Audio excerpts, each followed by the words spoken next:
labeling Africans as uncivilized. But for God's sake, we have to be proud that we're Africans. If I'm in the kitchen cooking with black pot, I have to be proud that that is my culture. You are not going to tell me that I'm going to be in one kitchen, a kitchen with all the technology and all that cooking, and you're telling me I'm civilized because I'm cooking in another man's using another man's culture and telling them my culture is uncivilized. No, there's no civilization in culture.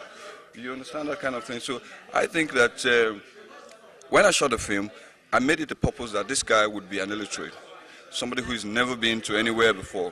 But you can imagine in the movie, the guy is in London trying to tell children in London that you're not supposed to be smoking, you're not supposed to be opening your leg in public.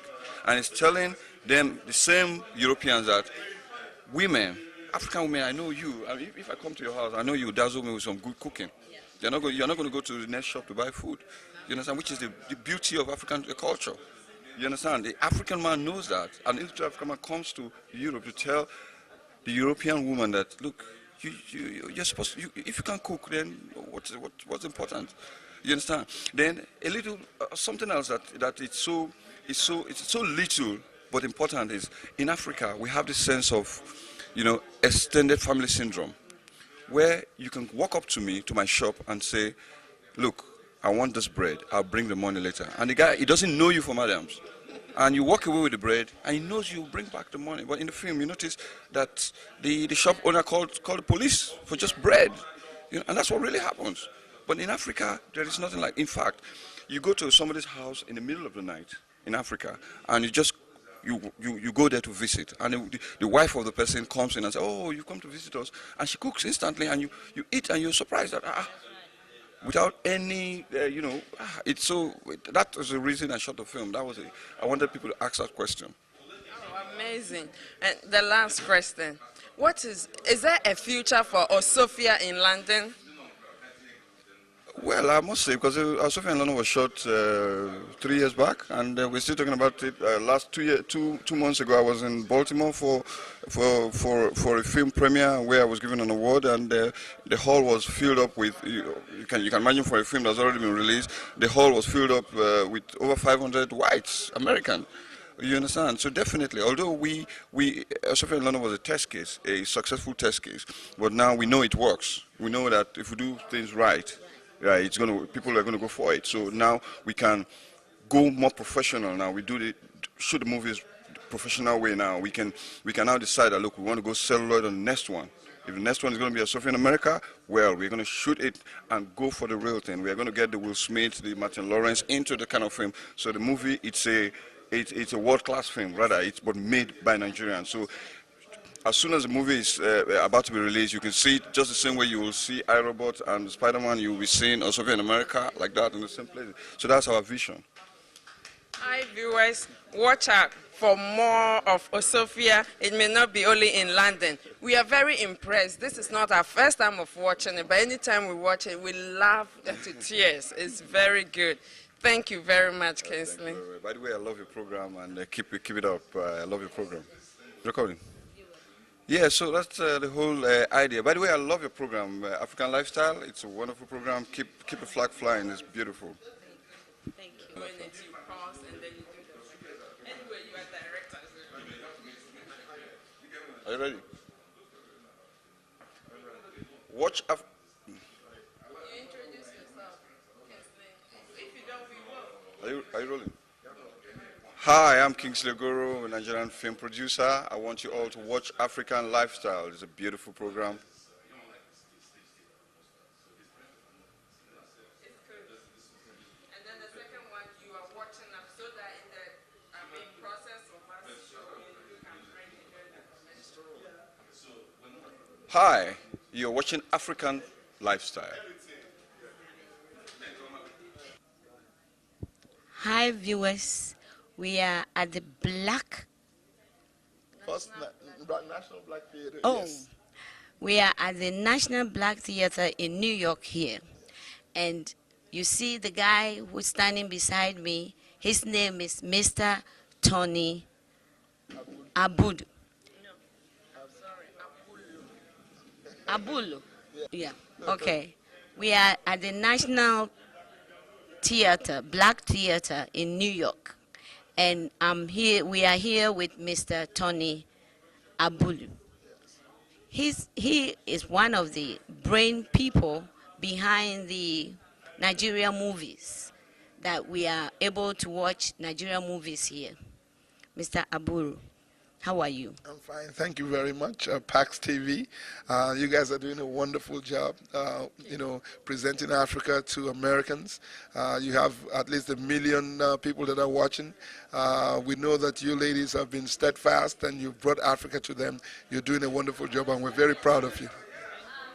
When did you start this?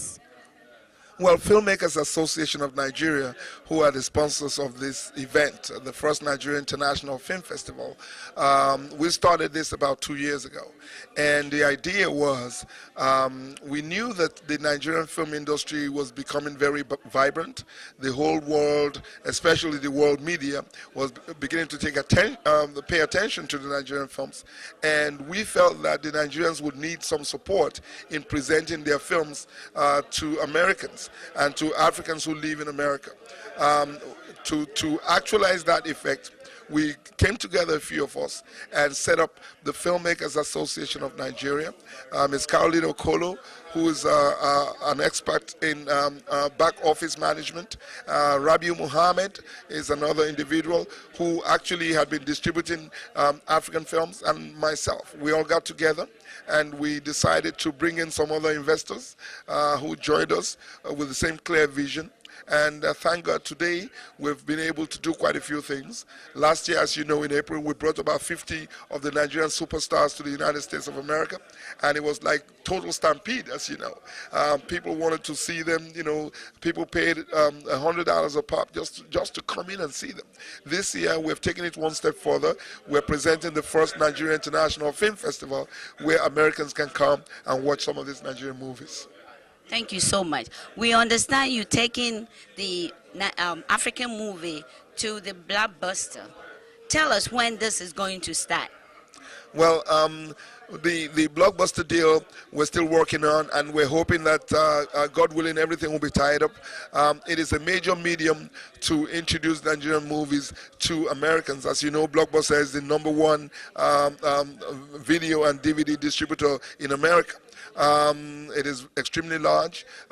We are talking to them, and the idea is there's a new wave of movie making that the Nigerians are going to start, which Fan USA is spearheading.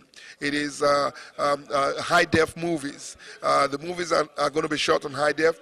We already have a situation arrangement with Sony Corporation. They're in Nigeria. The cameras are there now, and the Nigerians are beginning specialized training for usage of these cameras. The next phase of Nigerian films is going to be extremely explosive.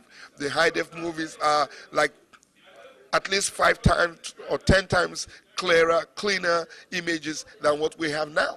And of course, the Nigerian images are getting better in their films, but it's going to be something else when this happens. Hopefully, we're looking at the very latest, by March next year, you would have seen the first waves of the high-def Nigerian movies. Okay, Tony, we just don't know how to thank you.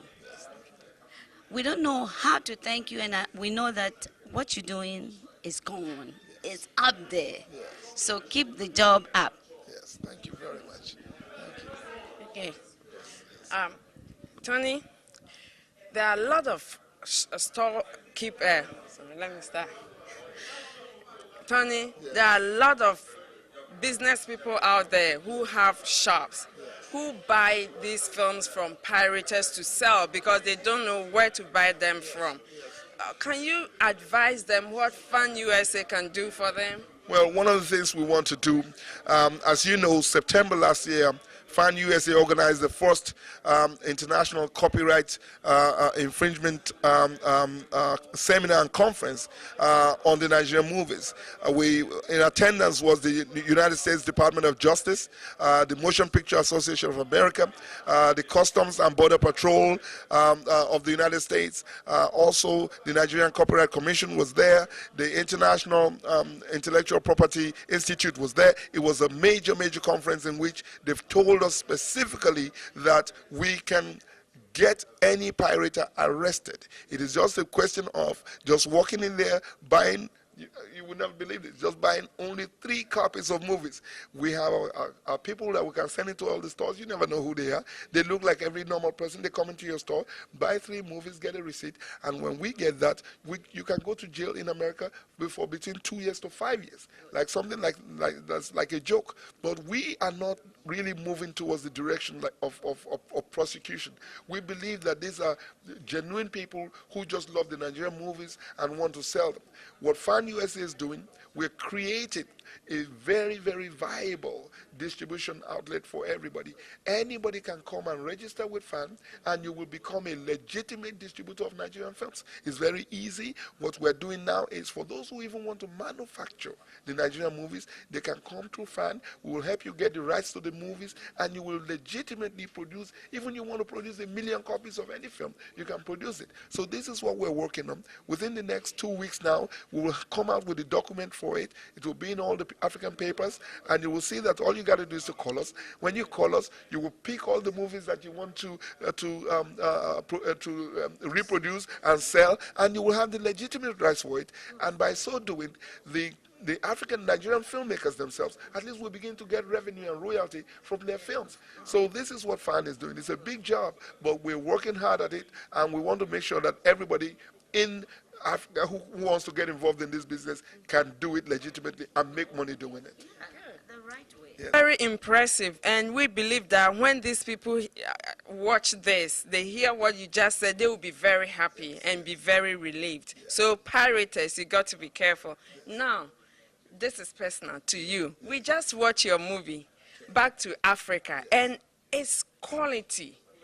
It speaks a lot, you see, and the technical aspect, everything is so beautiful. We were all glued to our seat watching it. And you know, sometimes we can read the end result, but yours is different. You see, I don't want to use the word you fooled us, but you really deceived us. Yes, and yes. the end was so beautiful. Oh my gosh. Can you tell us something about when was this produced? Well, my movie Back to Africa was shot about 8 years ago. As a matter of fact, yes, it was one of the first Nigerian movies that was shot with a budget of about $100,000 at the time.